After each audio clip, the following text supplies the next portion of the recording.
सरोसा भरोसा लखनऊ, बैकुंठपुर, पंडित दीनदयाल, हुसैनाबाद, राम जानकी। कौन सा पाठ पढ़ाएं? 3 पाठ लिखते हैं। अरिथमेटिक प्रोग्रेशन कौन सा रिकॉल कराना है? सभी पाठों को पढ़ा चुके हैं। AP arithmetic progression, quadratic equation, linear equation पर काफी चर्चा हो चुकी है। पाठ को बदलना चाहते हैं, एपी याद कराएं, क्वाड्रेटिक इक्वेशन याद कराएं या पॉलिनोमियल्स? कौन सा मन है बताओ? एपी। चलिए आपकी बात मान लेते हैं, ठीक है, आपका उत्तर तुरंत आ गया, तो एपी। रिकॉल करते हुए सवालों की ओर तुरंत बढ़ेंगे, ठीक है, क्लियर? जैसे हमने लिखा 1+3+5+7 ऐसे चलते जा रहे हैं। अब इसका एनेट टर्म क्या लिखें?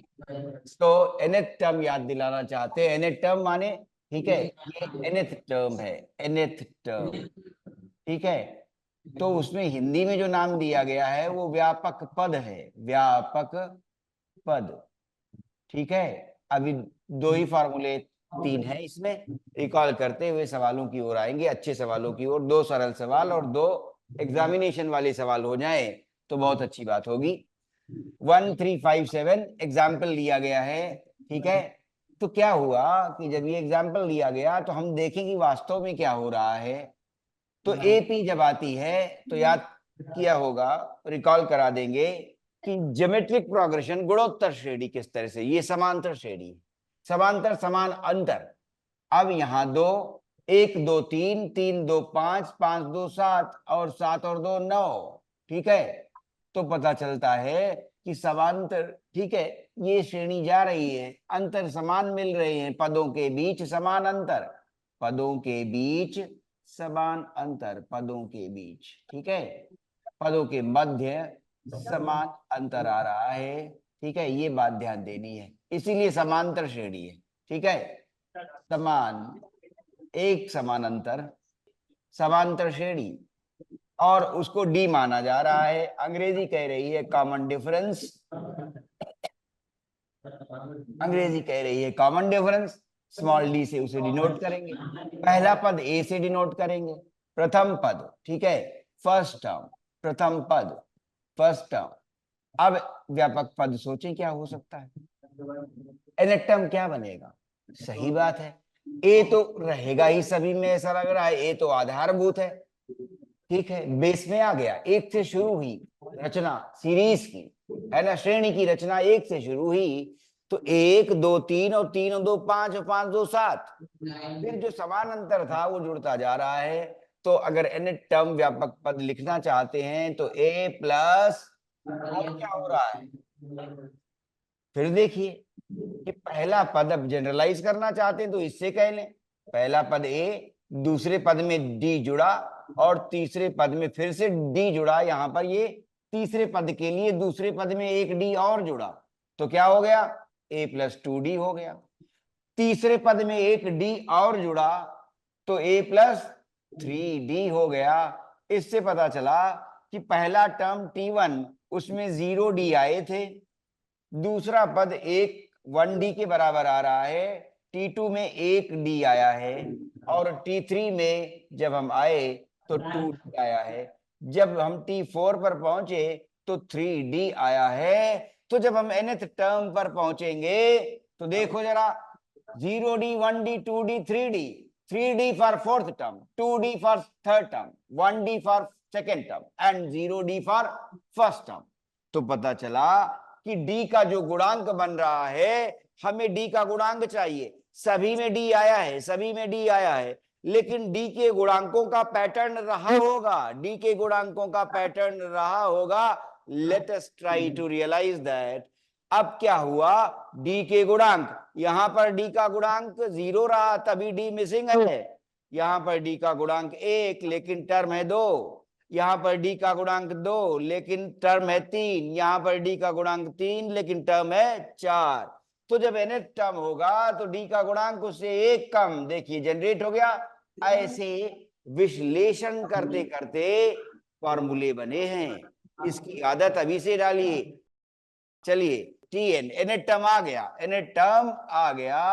अच्छा, अब सम के लिए फार्मूला होना चाहिए, तो nth टर्म आ गया। तो कई बार ऐसे कहते हैं, जैसे मान लो इसमें कहें कि भाई एग्जाम्पल के तौर पर आप इस श्रेणी का पांचवा पद बताइए।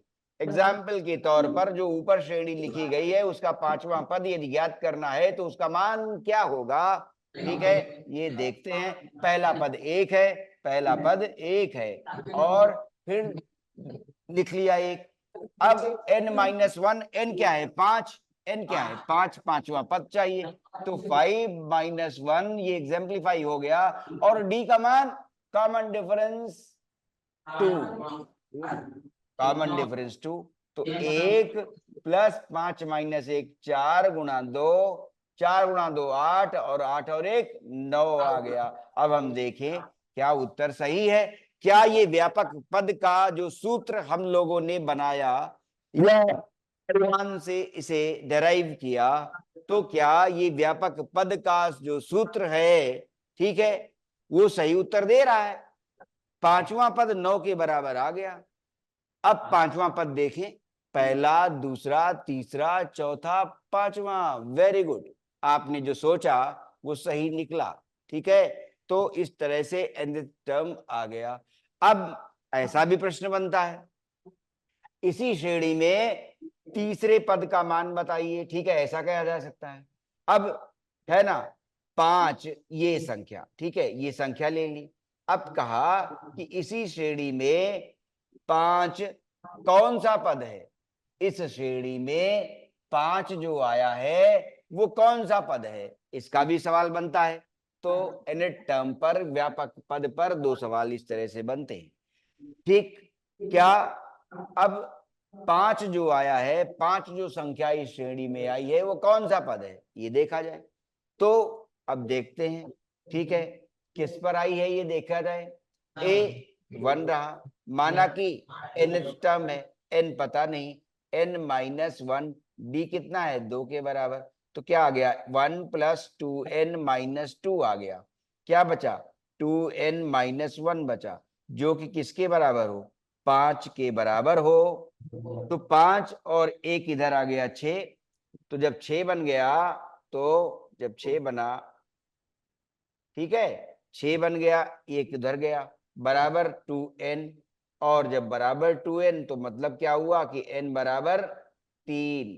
तो अगर 5 संख्या उस श्रेणी से उठाई गई तो वो कौन सा पद है ये ज्ञात करना था, कौन सा पद है ये ज्ञात करना था। पता चला इस श्रेणी का जो 5 संख्या आई है वो कौन सा पद है, कहने लगे वो तीसरा पद है। हमने फार्मूले से निकाला, देखे पहला, दूसरा और तीसरा। ठीक है, तो 2 तरह के सवालों की बात आई। पद का मान दिया हुआ है ना, पद का स्थान पूछा गया, पद का मान दिया है, पद का स्थान पूछा गया। ठीक है, और पद का स्थान दिया है, पद का मान पूछा गया। पद का स्थान दिया है 5वां, उसका मान पूछा गया 9 आया। अब की क्या हुआ, पद का मान दिया है और पद का स्थान पूछा है, तो वो भी निकाल लिया। तो इस तरह से व्यापक पद बहुत जरूरी है। और व्यापक पद में एक विश्लेषण और आता है, सवालों के तहत कर देंगे क्या, कि अगर ये तो प्रारंभ से होता है, प्रारंभ से nवां पद, ठीक है, ये व्यापक पद कहां से, प्रारंभ से। और अगर व्यापक पद कहां से हो, अंत से, तो फिर फॉर्मूला बदल जाता है। फॉर्मूला, ये व्यापक पद प्रारंभ से था, अब अंत से। ये किससे था, प्रारंभ से, फ्रॉम दी बिगिनिंग, ये बिगिनिंग का है ना, जनरल टर्म। ठीक है, फ्रॉम दी बिगिनिंग, व्यापक पद प्रारंभ से। अब अगर यही हो अंत से, फ्रॉम दी एंड, तो nth पद कहां से चाहिए, एंड से चाहिए, अंतिम पद से। ठीक है, तब क्या बन जाएगा, फर्स्ट टर्म आखिरी का पद बन जाएगा। हम पीछे से आए ना, ठीक है, अंत से चले ना, तो वो लास्ट टर्म कहलाएगा। और उसके बाद प्लस n-1 कहा, अंत से 7वां पद बताइए।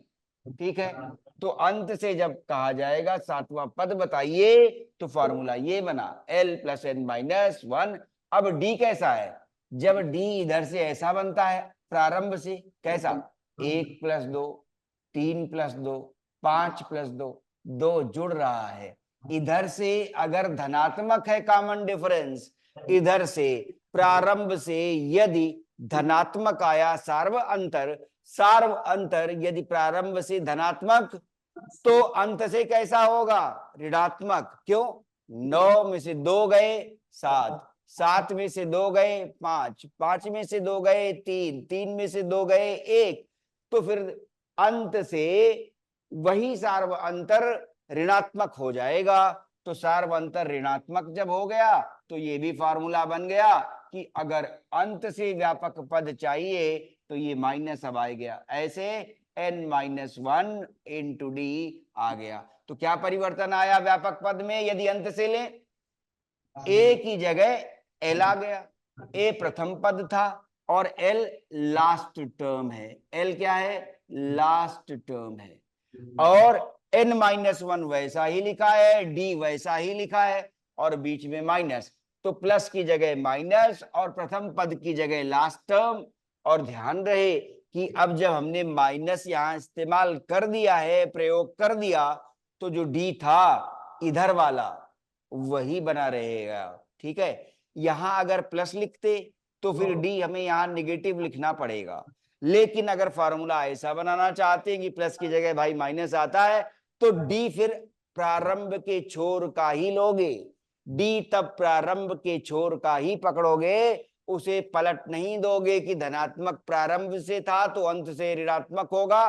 तो 2 माइनस इस्तेमाल नहीं कर दोगे कि पहले माइनस फार्मूले का लगा दिया और फिर डी माइनस का पकड़ लिया। ये भोलापन, सावधान रहिए इससे, क्या कि फिर से डी निगेटिव लगा दिया। ये निगेटिव आ चुका है, इस निगेटिव के कारण ही तो अंत से आ गया व्यापक पद का फॉर्मूला। अब आगे बढ़ते हैं, आइए L-n-1D। ठीक है, चलिए लिखेंगे, कुछ आगे बढ़ें। सम का फॉर्मूला निकाल लें फिर सवाल करें, बोलो। सम का फॉर्मूला निकाल लें फिर सवाल करें, बताइए, आगे बढ़े। हाँ सर। ओके, हरे कृष्णा। चलिए आइए, अब सम का फॉर्मूला चाहिए, तो सम का फॉर्मूला फिर डिराइव कर देते हैं। देखिए, विश्लेषण की आदत बना लीजिए। s plus S 2s, a plus n-1d, क्या हुआ, ये आया। अब इसमें हम क्या देखते हैं, a और a जुड़े तो 2a बन गए। अब यहां पर तो d कोई है नहीं, है तो 0d है। 0d जब इसमें जुड़ेगा, 0d जब इसमें जुड़ेगा तो ये तो इतने ही d बाकी रह जाएंगे। तो भाई n-1d, पहला पद जोड़ कर देख लिया। अब देखें, पैटर्न अगर जानना चाहें तो यहां पर भी तो वही आ रहा है, a प्लस ए 2a और एक n-1d। इसको और जोड़ के देख लें, पैटर्न सही जा रहा है क्या। a प्लस ए 2a और फिर n-2d में एक d और जुड़ गया, तो n-2d में एक d यदि और जुड़ गया तो n-2 प्लस 1 और d कॉमन, तो क्या हो गया, n-1d। फिर से n-1d आ गया, देखो ये करके दिखा दिया है। ठीक है, तो अगर दूसरा पद भी आपस में जोड़ रहे हैं करस्पॉन्डिंगली, ठीक है, पलट कर जब लिखा है, तो हमने फिर पाया इसका जोड़ भी 2a प्लस n-1d, आखिरी वाले का जोड़ भी 2a प्लस n-1d और दूसरे वाले पद का जोड़ भी 2a प्लस n-1d। तो सभी पदों को करस्पॉन्डिंगली जब जोड़ते जा रहे हैं तो हर बार जोड़ निकल रहा है 2a प्लस n-1d। अब ये कितनी बार आएगा, हमारे पास कितने टर्म्स थे, 1 2 से लेकर ये nth टर्म था ना, ये nth टर्म था, तो हमारे पास n टर्म्स थे। तो ये जोड़ कितनी बार आएगा, ये जोड़ n बार घटित हुआ ना, n बार अवतरित हुआ ये जोड़। क्यों, n पद हैं और हम ऐसे ऐसे जोड़ रहे हैं, हर बार जोड़ यही निकल रहा है। तो हम जान गए ये भी कि जोड़ हर बार यही निकल रहा है, लेकिन कितनी बार आया ये भी तो जानना जरूरी है, क्योंकि पूरा जोड़ निकालना चाहते हैं, पूरा जोड़ निकालना चाहते हैं, इसलिए जानना जरूरी था कि हर बार जोड़ने पर 2a प्लस n-1d तो आ रहा है, लेकिन पूरा जोड़ तभी मिलेगा जब हम ये जान पाएंगे कि ये कितनी बार आया। तो कहने लगे ये कितनी बार आया भाई, ये तो n बार आया है। तो अब n बार आया तो n लिख दिया, n इंटू, है ना। 2 यदि 3 बार आए तो 2 गुणा 3 कर देते हो, ठीक है, 6 हो जाता है। 2 यदि 4 बार आए तो 2 गुणा 4 8 बता देते हो। तो फिर ये जोड़ n बार आया है तो n इंटू इसलिए हो गया। अब s का मान आ गया और n/2 और 2a प्लस n-1d सूत्र तैयार हो गया। क्या कि ये n पदों का जोड़ बता देता है। n पदों का जोड़ जैसे एग्जांपल ले सकते हो 2 4 6 8 एंड 10। चलिए ये सीरीज जा रही है। अब हम कहते हैं 5 पदों का जोड़ बताइए, 5 पदों का जोड़ बताइए। S5 लिया हमने किसमें, अपनी सीरीज जो अभी हमने लिखी है उसके लिए, ठीक है। इसके लिए हमने 5 पदों का जोड़ जानना चाहा तो हम n बराबर क्या लिखेंगे, 5 लिखेंगे बटे 2।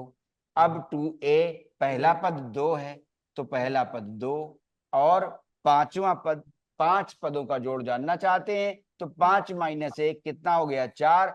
और d 2 plus 2 4, 4 plus 2 6, 6 plus 2 8, D भी 2 है। देखें कितना जोड़ आया, 5 बटे 2 और 2 गुणा 2 4, 4 गुणा 2 8, ठीक है, 8 और 4 12, तो कितना 5 बटे 2 और ये 12 आ गया तो ये तो हो गया 6।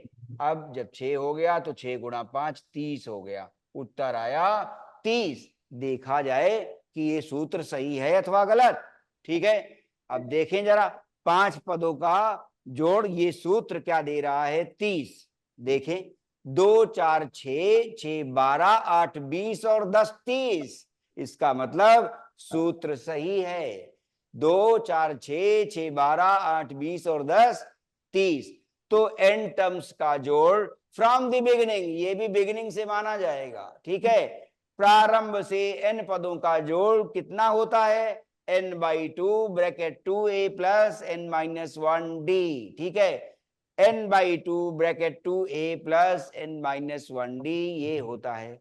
कई बार ऐसा होता है कि ये फर्स्ट टर्म और लास्ट टर्म दे दिया जाए तब, तो उसमें d अगर ना हो तब जोड़ क्या आएगा।